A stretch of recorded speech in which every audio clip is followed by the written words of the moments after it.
Dia viralkan orang boleh. Keluar minta maaf secara terbuka.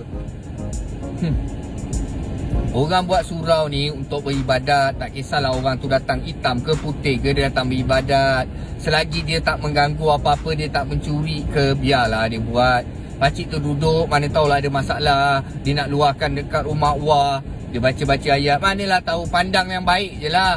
Ni pandai bila pakcik dah minta maaf pakcik buat apa? Takkan tak nampak, buta ke? Banyak geng, aku yang sebagai memeluk agama Islam, jujur aku cakap, aku pernah lalui perkara-perkara macam ni.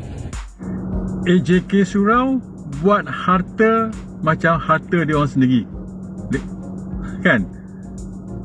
Biasa dengar kan? Ada juga AJK yang amalkan sikap double standard. Aku pernah tengok ada AJK Surau ni, dia marah orang hisap okok dalam kawasan surau, tapi dia